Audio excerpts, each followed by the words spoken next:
You're listening to the Bible as literature.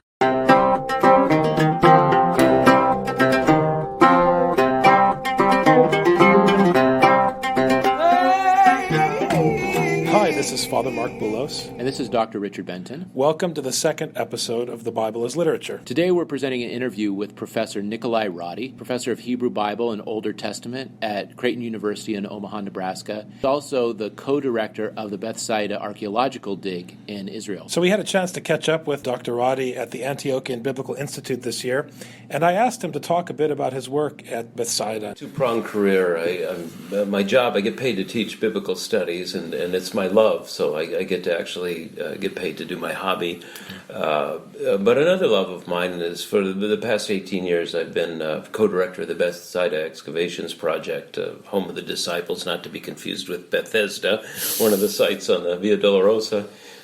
So that occupies most of my career time. How did you get into archaeology? Because you started off doing texts, but then how did you get into archaeology? Well, I've always had a love for archaeology. You know, playing in the dirt comes from a very early age, and I had some training in archaeology, formal training as an undergraduate.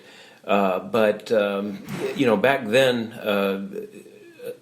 Anybody who'd go into archaeology, particularly biblical archaeology, would have to go for long periods of time, live in a tent and things like that. But things have changed now. The 2-week sessions and 3-week sessions are nice.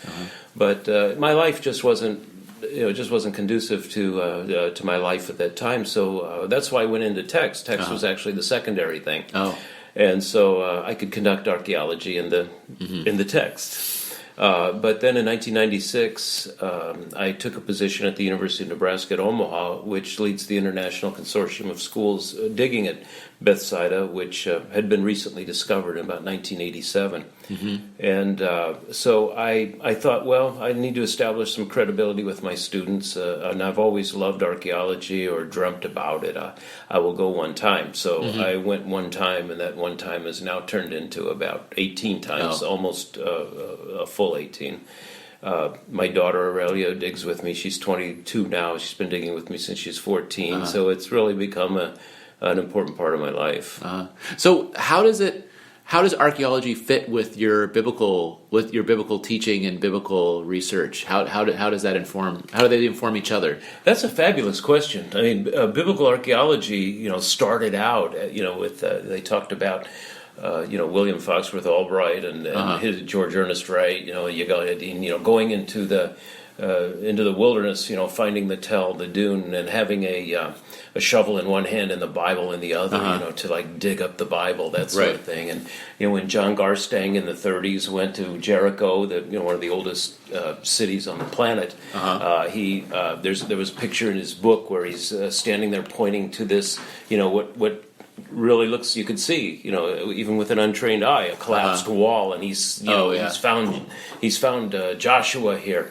Well, Dame Kathleen Kenyon comes along in the 50s with some very sophisticated methods for dating, and proved beyond the shadow of a doubt that at the time that Joshua and the Israelites would have come through, there was nobody living at Jericho. It had been abandoned for quite some time. And to date the walls to the 15th century BC, at a time when the borders of Egypt under Thutmose III would have gone all the way up to Syria. So how can you say you left Egypt if you haven't left Egypt? So Dame Kathleen Kenyon demonstrated without a shadow of a doubt that there wasn't anybody living at Jericho at that time. And so, for me personally, I can honestly say that I went in detached and open. I had studied already enough about the field to know about these things, and so I had no expectations. And so, with the spirit of discovery and the application of scientific methods, we start to turn things up. But one of the things that I think the archaeology half of my career has done was to continue time and time again to send me back to the biblical text. And so it's really kind of an odd relationship. The archaeology doesn't prove or disprove the Bible, but archaeology does serve to help enlighten certain aspects of it. For example, in 1997, my team uncovered probably one of the best examples of the Bama HaSha'ar, the high place at the gate, anywhere in Palestine, and it's on display in the Israel Museum in Jerusalem right now, and just fantastic thing. Well, we read about these in the Bible, right? So what does one look like? And it enables me to speak with a little more credibility and a little more confidence and knowledge that I know what I'm talking about. It's interesting, this directionally in terms of the relationship between archaeology and the Bible. Typically, when you think about fundamentalism in archaeology, and you always see these articles that come out once every quarter where somebody has some new undiscovered scandal that has to do with the box they found somewhere or whatever. Right. But what you're saying, it's not that you're reading the text and looking outward for something to validate the text. It's a very different dynamic. You're looking at it more as almost an extension of the historical critical Antiochian tradition of analysis, where you try to understand the historical setting and how does that. I think so. I mean, when we think of the so-called crises in biblical studies, it's always been, do you take a historical critical method or do you take a literary method? What's going on? And really, I mean, the old days of biblical studies, when it started out, it was Hermann Gunkel. You bring all the tools you have to the text. Sure. And archaeology is just one of those tools. Right. Yeah. Well, it seems to me that there's a difference between using archaeology to discover the world of the characters in the Bible and discovering the world of the writers of the Bible. Mm-hmm. Like that seems like which way are you focusing your archaeology? And first, there was a lot less discussion about the writers. Like early on, 19th century, we're talking about Heilsgeschichte, and it's what are the events that happened that prompted writing of the Bible. So then it's a focus on the events that within the text. Whereas later on, it was like, well, these writers of the Bible are themselves human beings, and so since they are human beings, what's the way that they are? What's influencing them to write the way that they're writing? Boy, that was a great interview. And towards the end there, I really appreciated your observation about the difference between the historical character versus the historical setting, and how that subtle point can actually lead in fundamentally different directions. Yeah, I think it really does. I mean, when you dig up something in archaeology, you dig up a pot, you dig up a figurine, you dig up a coin. You don't know anything about the individual who held it. I mean, we don't have fingerprints that we can dust for here. But what you can start to do is, if you have enough pieces of information, then you can start to construct a society. You can construct a story about a society that would produce it. Again, we're not going to figure out about the guy who wrote this, the guy who picked up the pen, but we can understand what sort of person, what sort of economic strata the guy came from. You can understand what sort of ink they used, and you can even understand what minerals they used to go into the ink. Now, this kind of seems moot when we're trying to understand the meaning of a sacred text, but when we understand more about the society, about the language, we understand about the context, and we understand about how people relate to each other. And this is especially important when we're talking about the Bible, because the Bible is talking about the relationships with power and relationships among different people in society. If we know something about priests from the Bible, so for example, we know that in the Bible, the leaders are complaining that the people are following other gods and that they should never follow these other gods. And we think, well, how could the Israelites be so stupid to follow other gods? Right. And then you go and you dig and you find, the most common archaeological artifact that you find are these little fertility figurines, half a foot long or whatever. Right. Then you're like, this was actually a thing. And one of the things that Dr. Roddy was telling me in another conversation is they actually found a bama. They found a high place that the Bible is talking about. So we know that they existed. We know that these are real places, and so we can understand when the people are talking when the writers of the Bible are writing, they're speaking about a place that we know for a fact existed. Yeah, but it's interesting. The flip side is, the observation that Professor Roddy made about Jericho, and how they can prove scientifically that there was no presence in Jericho at the time that someone trying to apply the Bible historically would say that there would have been a settlement or civilization there.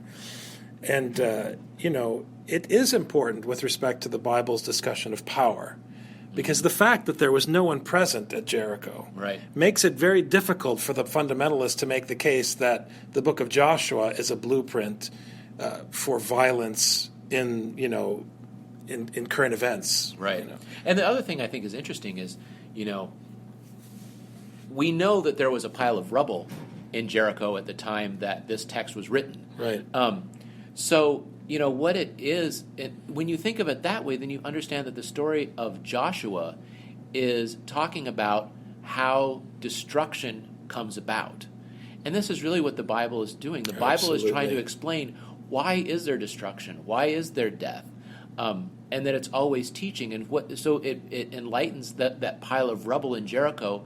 And instead of just being a pile of rocks, it's a teaching mechanism for the people to understand about power and about life and about death. It's so interesting because while you were talking, I was going through this sort of steps in my mind of thinking about how the Bible works and asking the question, well, in the way that the Bible is written, isn't it possible for the fundamentalists to take this and use it to abuse people from the other group or the other religion, the other tribe? But I think because Scripture is post-apocalyptic in its mentality, it anticipates the inevitable destruction of Jericho. Right. And if a bunch of fundamentalists pick up the book of Joshua and decide to hasten that destruction, from the post-apocalyptic perspective, it's irrelevant. Right. It's almost like an acceptable casualty of human stupidity, because sooner or later this is the end, and the sooner you accept that end or realize that end, the sooner there's hope for humanity. Right. To move forward. And I'm just going to pick up on what you said. I mean, post-apocalyptic, I think, is important because you can do this with any pile of rubble. I mean, the only difference in Joshua between Jericho and Ai is that the Israelites got beaten when they tried to take on Ai by themselves, and they were able to conquer Jericho on their own. Today, Ai and Jericho are piles of rubble, and they both teach the same lesson. So it's the Bible used as a lens for understanding history. It's not history itself.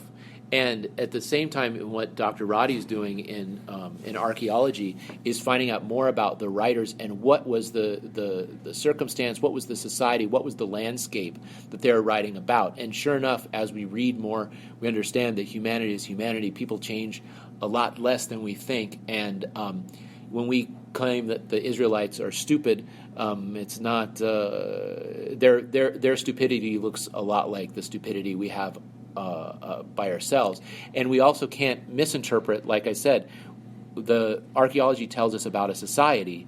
The Bible is talking on a societal level. It's not talking on an individual level. And so I can say I'm not as stupid as those Israelites.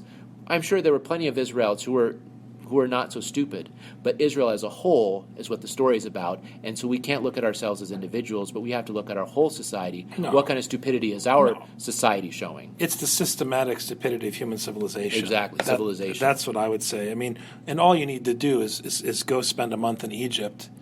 Don't visit the people, don't drink Arabic coffee, don't decide what you think about politics. Go to Egypt, visit the archaeological sites, and just look at the layers and layers of civilization and the layers and layers of religion and see the outcome. Right. And then you recognize that the writers of Scripture understand systematically, methodically, what the outcome of our behaviors as community always are. It's really a very impressive. Anyways, It was a great interview. Yeah. It's great to wrap up, have this conversation. I look forward to our next episode of The Bible as Literature. Thanks. See you next time, Father Mark. You take care, Dr. Benton.